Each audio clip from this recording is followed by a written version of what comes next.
Hello, ladies and gentlemen, and welcome to Commonsense Africa podcast. I am your host, Ugo Nwaokoro. Again, thank you very much for all the support that you're showing Commonsense Africa podcast. We are very appreciative of all your efforts to watch our videos, to share our videos, to let people know what we're doing. Thank you very much. We can't thank you enough. So continue to watch and continue to please don't skip the ads. So today I am going to talk about what is trending now, the Ekweremadu saga.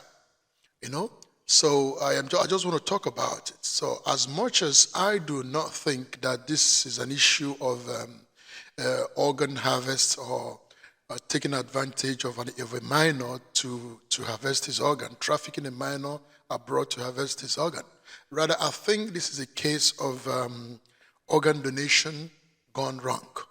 So I do not believe, and I find it hard to believe that Ike Ekweremadu and his wife, Ike Ekweremadu, who is a former deputy vice president of the Nigerian Senate, so would, do something stupid as to traffic or enable a minor to be taken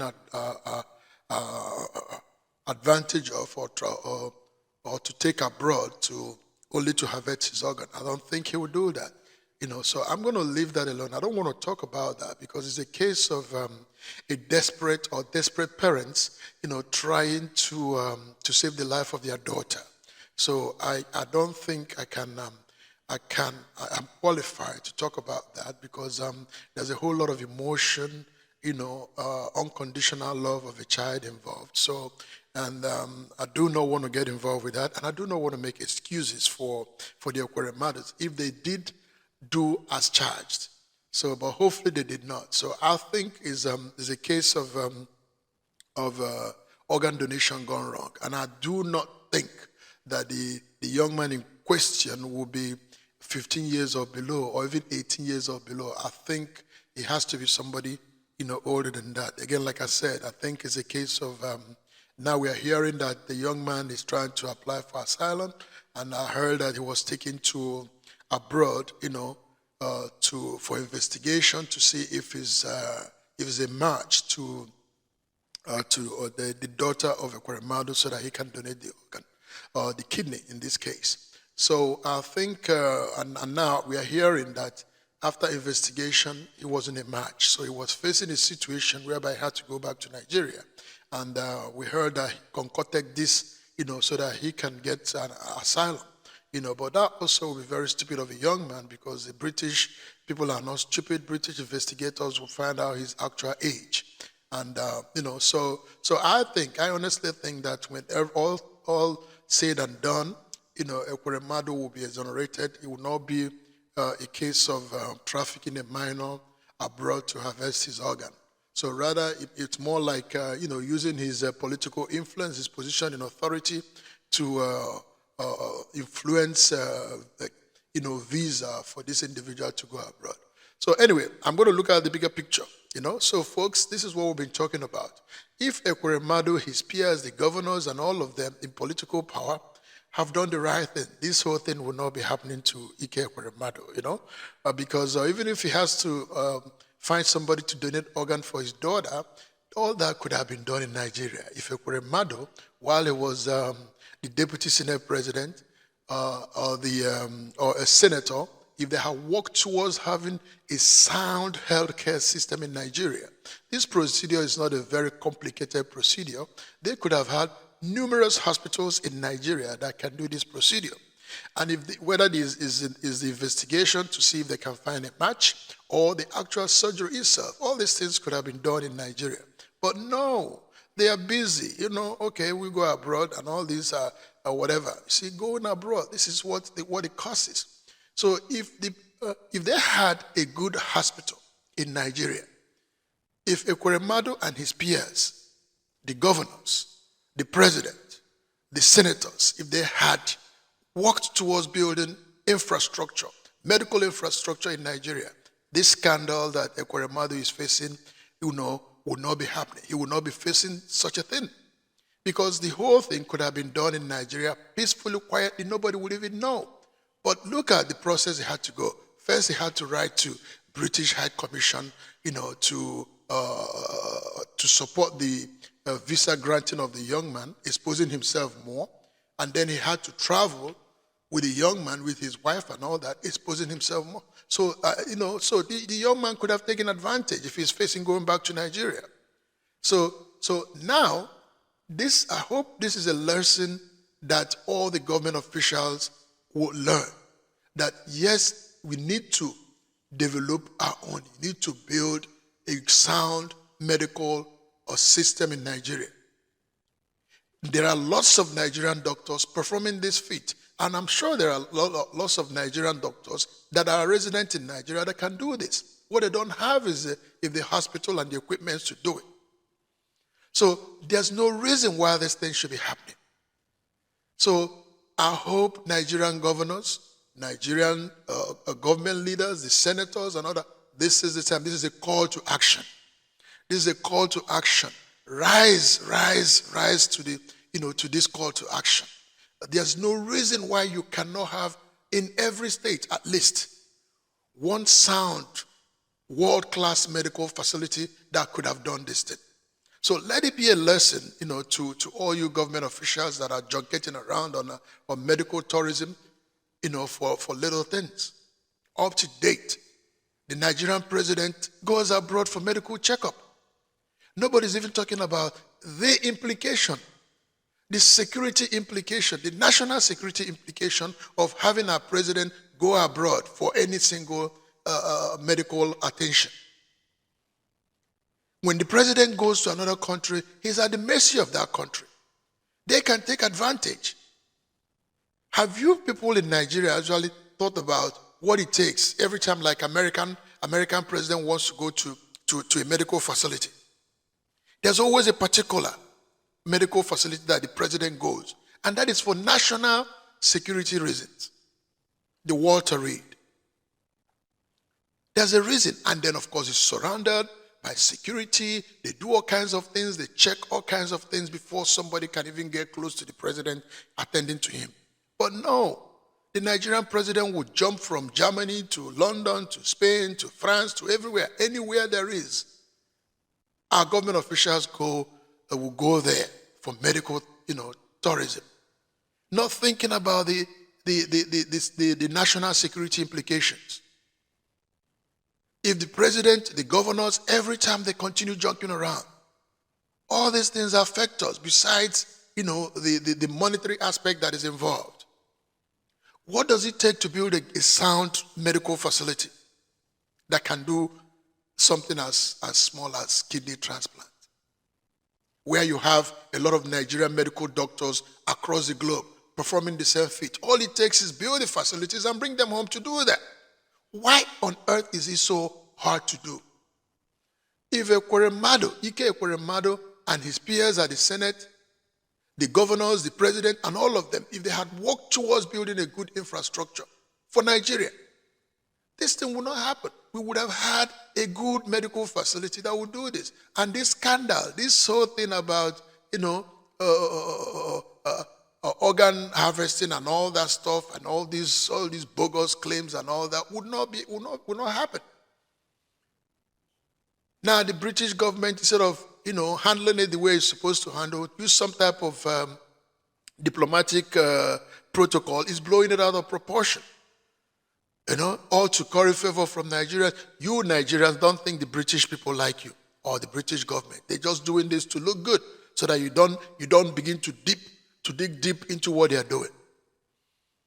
But serves Nigeria and Nigerians. This serves you right, because you don't want to clean your house. You don't want to do the right thing. You don't want to develop your own area. The shame, the scandal is not just even on Ike Ekweremadu alone. It is a scandal on Nigeria because he is a sitting senator. So Nigerian government, you should hide your face in shame. Because there's no reason why there should not have been a medical facility good enough to do all these things. But no, you people prefer to go abroad. You people prefer to junkette from here to there or from all that. It shouldn't be happening. You know? We remember, when are you people going to even learn?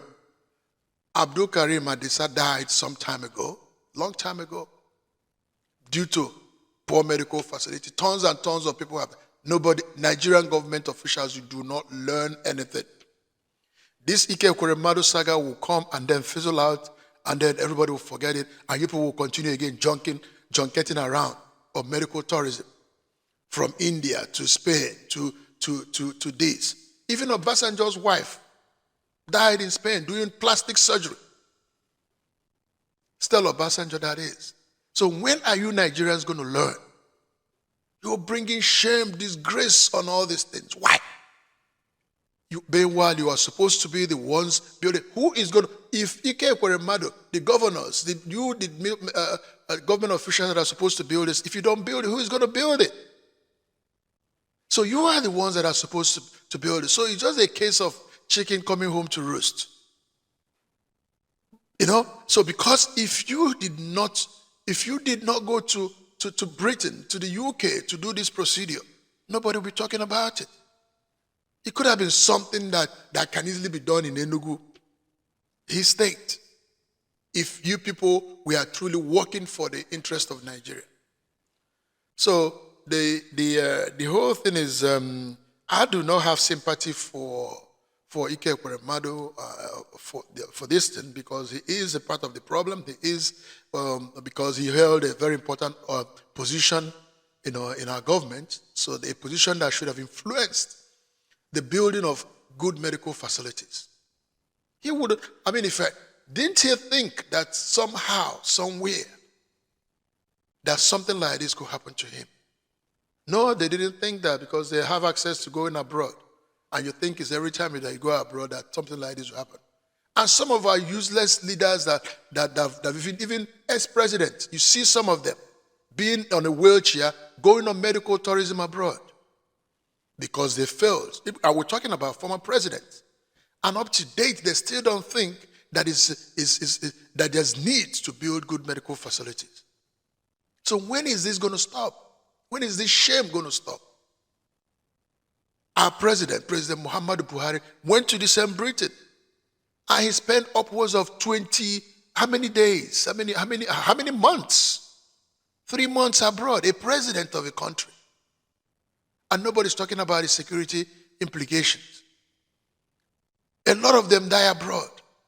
Why is that? What is so hard in building medical facilities that you folks will even use? What is so hard in this? But time and time again, you continue to bring disgrace, you continue to bring shame upon Nigeria. Why is that? Even some of you that are wearing adult diapers, Pampers or whatever, the Pampers are not even made in Nigeria. So if for any reason you can't bring those adult diapers or Pampers in Nigeria, then you'll be dripping or whatever on yourself all over the place. Everything has to come from abroad. Why don't we think about developing so that you can have power? All the countries that have power are countries that are self-sufficient, are countries that produce in their own country. Why should we not be able to manufacture or make things like Pampers? Or make things like even ordinary toothpicks? We don't make it. Everything has to be imported, including your medical care.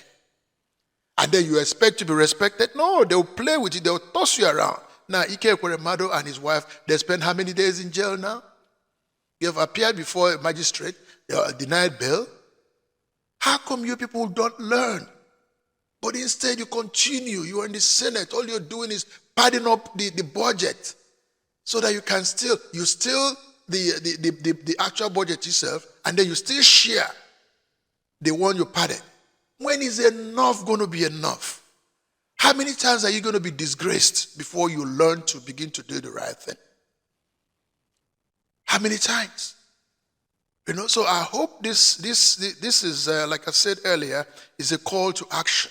It's something that you people need to learn from, or we, all of us, Nigerians, have to learn from. You don't see the president of Germany going to America for medical care. You don't see the president of Rwanda going abroad for medical care. You don't see the president of South Africa going abroad for medical care, let alone see the president of China going to America for medical care, or even the president of Iran going abroad, or president of Turkey. Why are we doing this to ourselves? I'm asking all of you government officials. This thing happened to Ike Ekweremadu because we failed to do what we're supposed to do. You, the government officials that are supposed to do this. Nigeria can afford to build the best hospitals in every state in Nigeria. Nigeria can afford to build the best hospitals in the world and place it in every state in Nigeria. But we are not doing that. And then when something like this happens, you expect us to show sympathy. You expect us to feel sorry for you. You expect us to say, oh. No, it's a wasted sympathy. Especially somebody that was at the top there, or top government official.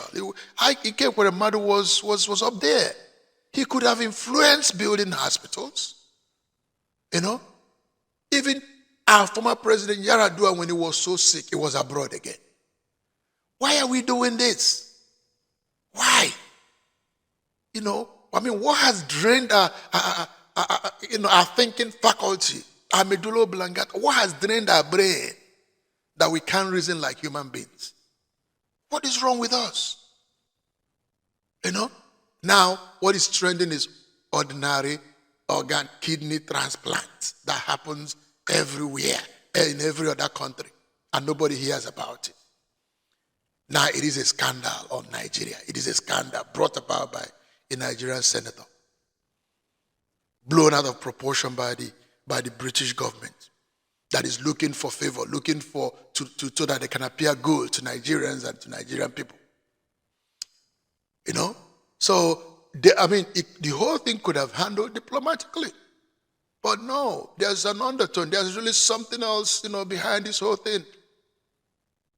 Is it because Ike Ekweremadu is from a certain part of the country? Is it because he's in the wrong party? I don't know. But this thing could have handled. I'm telling you, by the time everything is sorted out, you're going to see that there's really nothing wrong that they've done, other than yes, he uses his power to influence getting visa for this young man. But he stated it there what he was coming for. So it's not like everything was in the open. He wrote a letter. I saw the letter. If that letter is not the right, wasn't written or it's forged.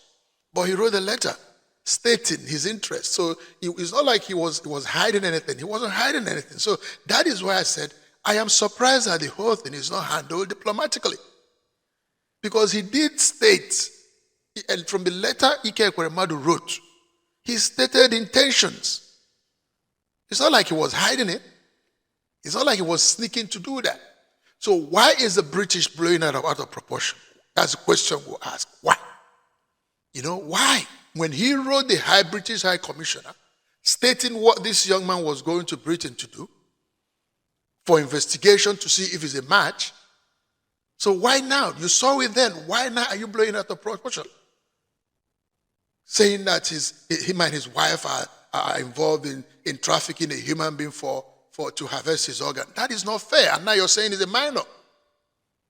The same British that have been chasing people, even people that claim that they are a certain age, you're proving to them that they are not that age, that they are fortunate. The same British that is now going to tell us that this person is a minor. I can't wait to see the end of this. But again, like I said, this is not a case of whether the British, is doing the right thing. We opened ourselves up. Ike Ekweremadu and his peers in the Senate and the government officials opened themselves up for this nonsense, for this scandal. Because if we had invested in good medical facilities, this would not have happened. So folks, again, I hope this is a lesson well learned, or something, a call to action. So let them, they continue, if our officials continue to fool around with something as important as healthcare, this is what is going to happen. What will be happening to them? This is what is going to be happening to them. The Nigerian president up to tomorrow still goes abroad for medical care. The presidential candidates still go abroad for medical care. So why can't somebody rise up? Why can't somebody just say enough is enough? Invest in infrastructure. Medical infrastructure is very necessary. Because you don't know who will need it. You don't know when you yourself, will need it. So let's just stop fooling ourselves. Let's just stop making, a mockery of ourselves. This Ike Ekweremadu saga, issue is brought upon ourselves by our failure to build good medical facilities in Nigeria. There's no reason why this should have happened. So on that note, folks, again, I thank you for all your support for Commonsense Africa podcast. Please do continue to support us. Do continue to share our videos when you see them. And as you share, tell people to please don't skip those ads. Those ads are very important, and they are the way that our partners can continue to support us and continue to help us to pay our bills. Okay? Thank you very much, and may God bless all of us, Nigerians and Africans. May God show us the way. May God show us the good person, the good, individual amongst all these presidential candidates that are junketing around now that can rescue Nigeria, that can begin to build good medical facilities, that can begin to build good roads, that can begin to see pride in self-sustenance, pride in production in Nigeria. We can do it. We have all the resources to do that. Our next episode, folks, is going to be centered because I think we also have to begin to teach Nigerians, continue on our civic education. I'm going to specifically talk about politics, elections, and all their implications. Talk about also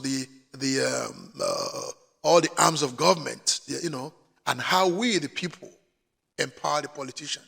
Who are the politicians? What they should be doing? We're going to talk about that. Okay. Again, thank you very much, and continue to listen, continue to share, and please do not skip those ads when they come up. God bless you.